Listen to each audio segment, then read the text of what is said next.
भारत के इतिहास में कई वीर योद्धाओं की गाथाएं दर्ज हैं, लेकिन जब बात आती है वीरता और विश्वासघात की, तो पृथ्वीराज चौहान का नाम सबसे आगे आता है।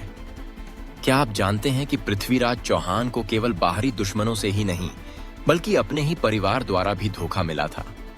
आज हम जानेंगे कि कैसे अपनों की साजिश ने इस महान सम्राट को हार की ओर धकेल दिया।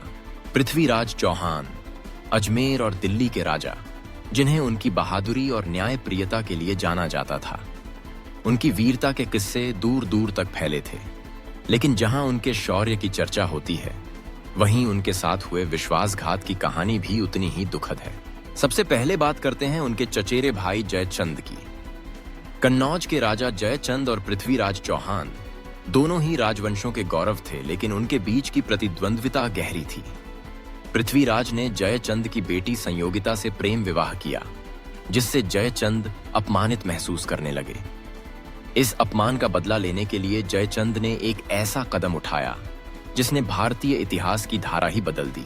जयचंद ने दिल्ली और अजमेर की सीमाओं पर निगरानी बढ़ा दी, लेकिन असली साजिश तो तब शुरू हुई जब मोहम्मद गोरी ने भारत पर आक्रमण किया। जयचंद ने पृथ्वीराज के खिलाफ गोरी को गुप्त सहयोग देने का फैसला किया। उसने गोरी को भारत की सीमाओं, चौहान सेना की कमजोरियों और युद्ध के मैदान की पूरी जानकारी दी। यही नहीं, जयचंद ने अपने सैनिकों को गोरी की सेना में शामिल होने की अनुमति भी दी, जिससे पृथ्वीराज युद्ध में अकेले पड़ गए। परिवार के भीतर एक और बड़ा धोखा मिला पृथ्वीराज को उनके ही छोटे भाई से।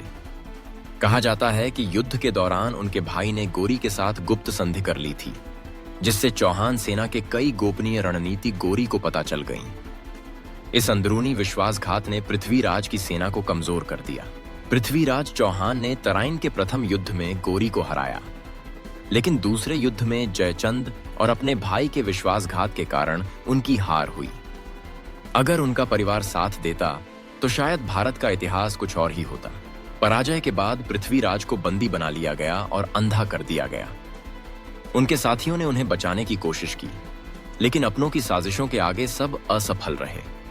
इसके बावजूद पृथ्वीराज ने गोरी को तीर से मार गिराने का साहस दिखाया, जो उनकी वीरता का अंतिम प्रमाण था। पृथ्वीराज चौहान की कहानी सिर्फ एक राजा की हार नहीं, बल्कि यह सिखाती है कि सबसे बड़ा खतरा कभी कभी अपनों से ही होता है। उनके साथ हुआ विश्वासघात हमें आज भी सतर्क रहने की प्रेरणा देता है। अगर आपने इस कहानी से कुछ सीखा है या आपको यह जानकारी रोचक लगी हो, तो अभी हमारे चैनल को सब्सक्राइब करें, ताकि ऐसी ही ऐतिहासिक और प्रेरणादायक कहानियां आप तक पहुंचती रहें।